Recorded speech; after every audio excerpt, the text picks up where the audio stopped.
I heard Asia Wilson, Sha'Carri, Sabrina, Sabalenka. Oh, that's right. I didn't hear Caitlin Clark's name. That's why we don't jump for joy when Nike does one good thing. Oh, one good thing. Nike's Nike at the end of the day. There's a reason why their stock has been crashing. Nike has messed up once again, and Caitlin Clark fans are not staying quiet.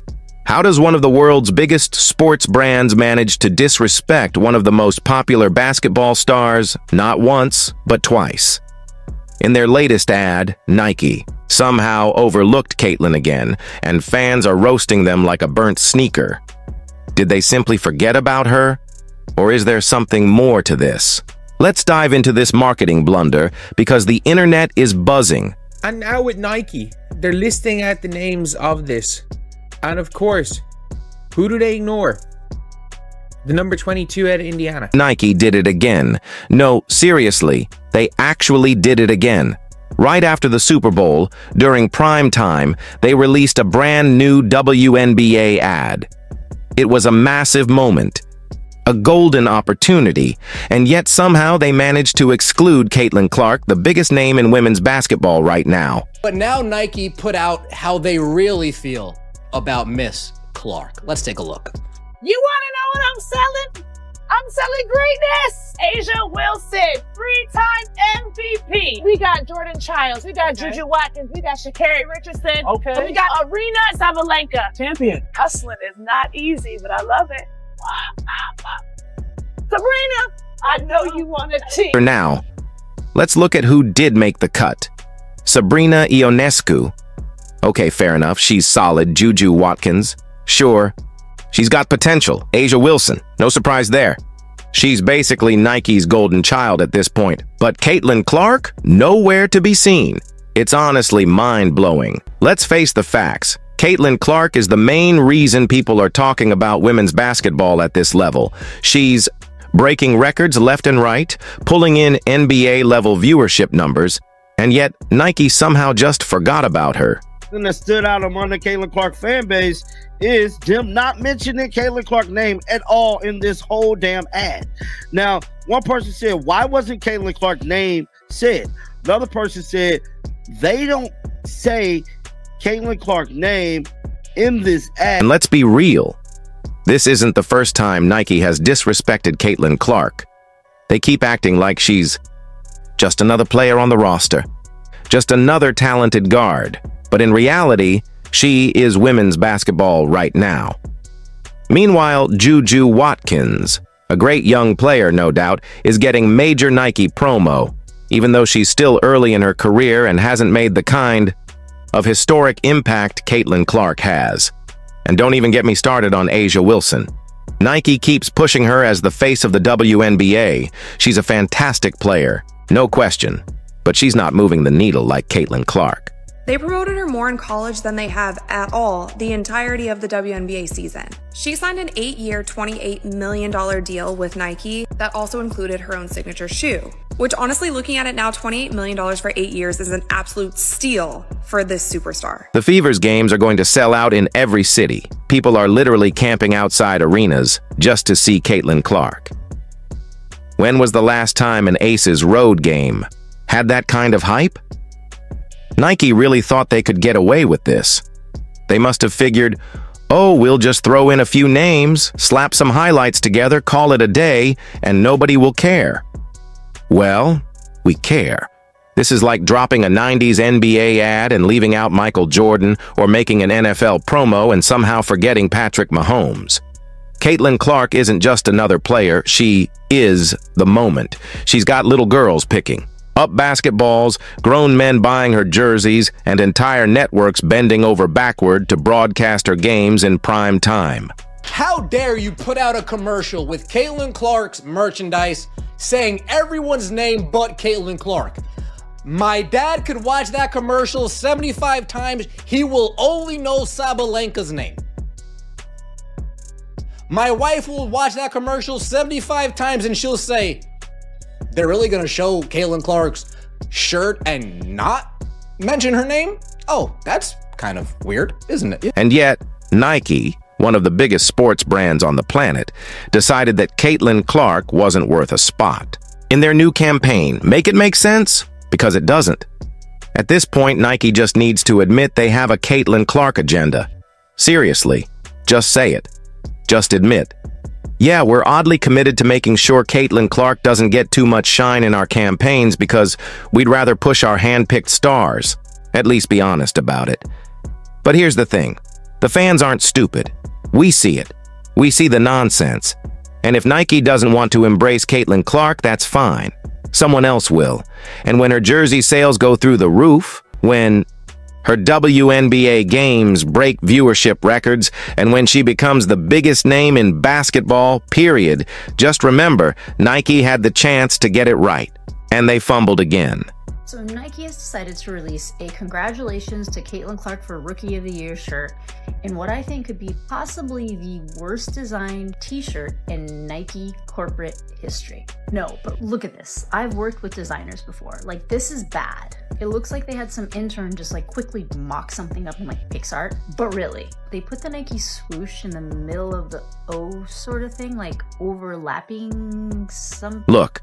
I don't know if Nike executives are living under a rock or if they just enjoy making terrible business decisions for fun. The players they featured in the ad? Sure, they're talented. No doubt about that. But do they sell out every arena they step into? Nope. Do they cause TV ratings to skyrocket like Caitlin Clark does? Nope. Have they single-handedly made people who never watched the WNBA suddenly care? Not even close. So why is Nike acting like Caitlin Clark is just some random bench player? At this point, I'm convinced Nike is allergic to good marketing. Caitlin Clark's jerseys sell out instantly. Her games are packed. Her impact, historic. And yet Nike decides to promote players who don't even move the needle like she does. Who does that? Let's be honest. Nike's been shady towards Caitlin Clark for a while now. While they're busy handing out endorsement deals to players who couldn't even sell out a high school gym, they're acting like the most marketable athlete in women's basketball doesn't exist. Nike could have been printing money off Caitlin Clark merch, but instead, they chose to push players no one's really checking for.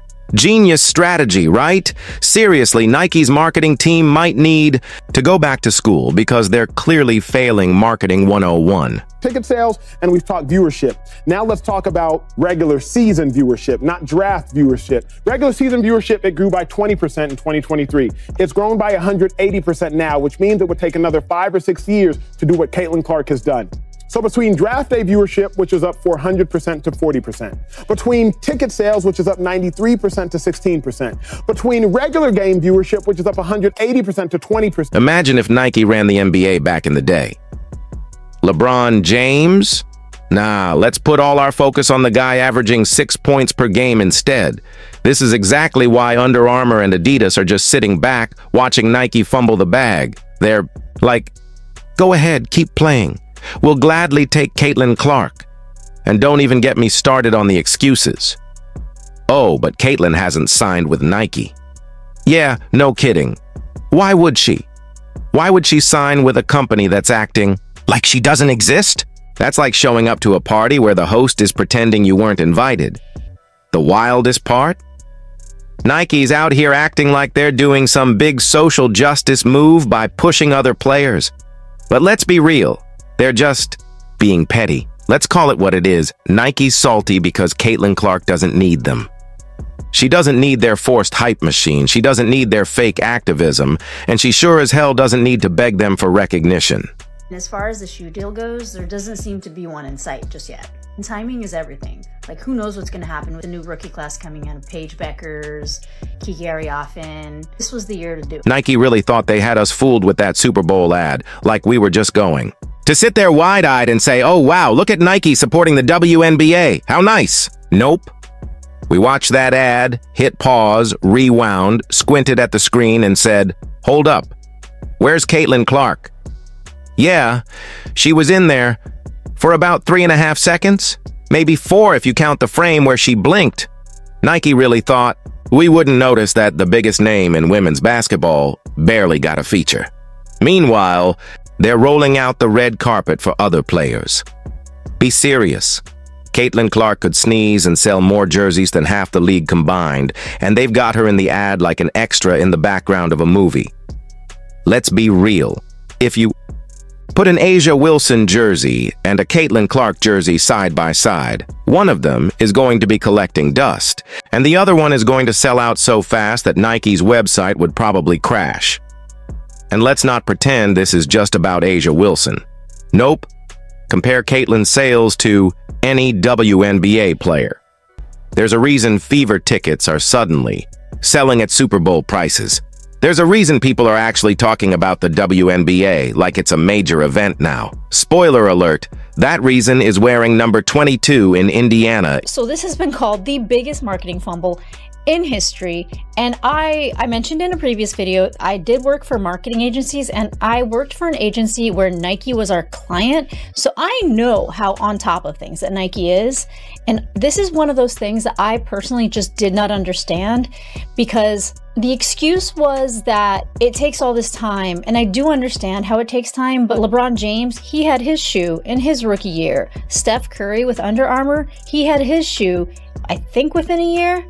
So I'm not sure what the difference is. But Nike? Oh, Nike's in the back room like, should we promote the player who's literally bringing the most eyes to the league, or should we keep pushing the same people who've been on our payroll for years?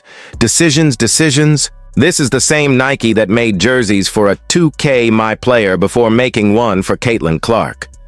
Like, some virtual dude named Jamal Buckets had a signature jersey before the most marketable player in women's basketball history. Nike really thinks they're slick with the whole, oh, we support the WNBA narrative. No, you support the WNBA players that fit your agenda. You know what Nike reminds me of?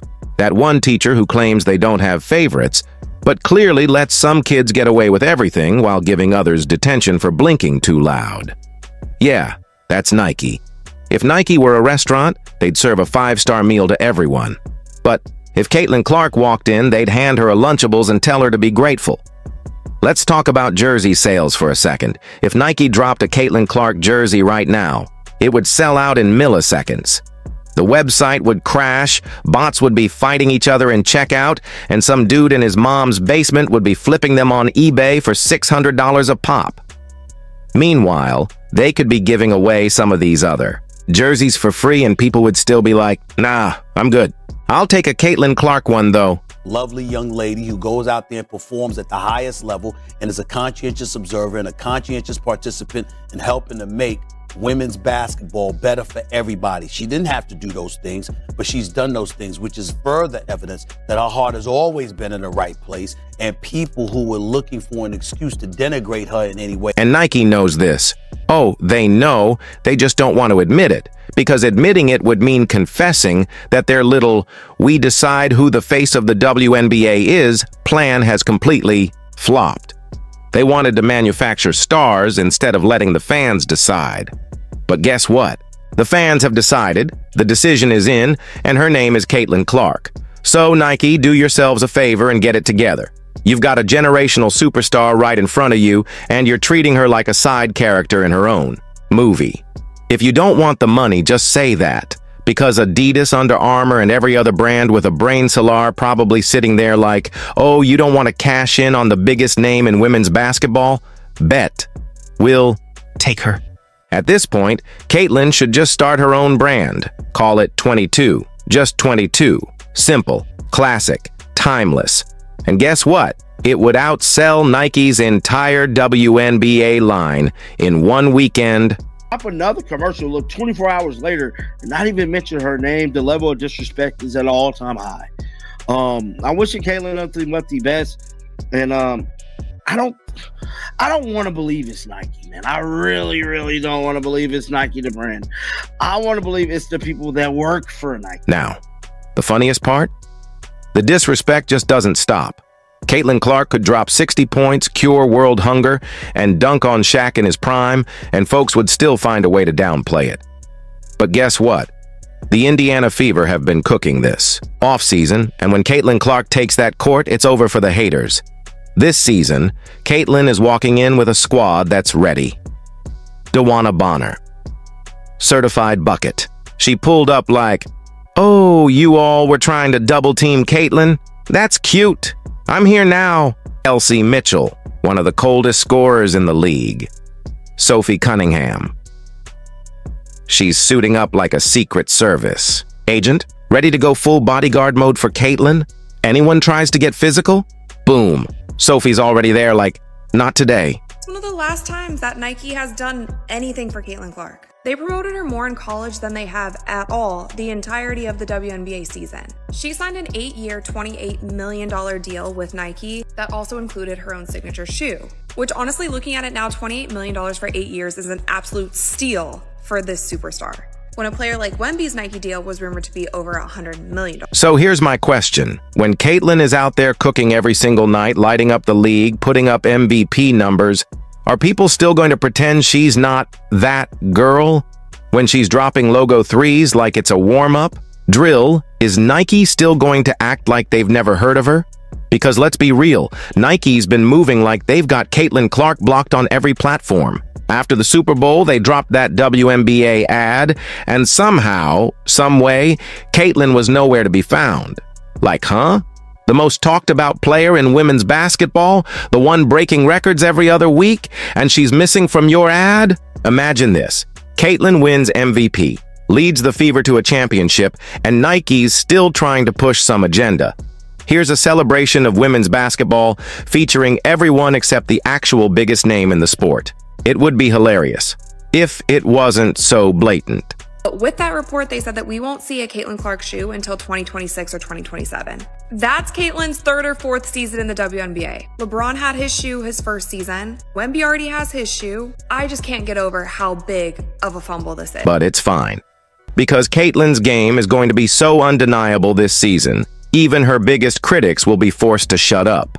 The Fever are coming for everybody this year, and when Caitlyn is holding up that MVP trophy, I just want to see what the excuses are going to be then. Oh, and when she wins a championship, the meltdown is going to be beautiful. And Nike, if y'all are smart, you better start making those MVP-themed sneakers now, because the Caitlin Clark era is here. If you enjoyed, leave a like and subscribe. More videos are on screen now.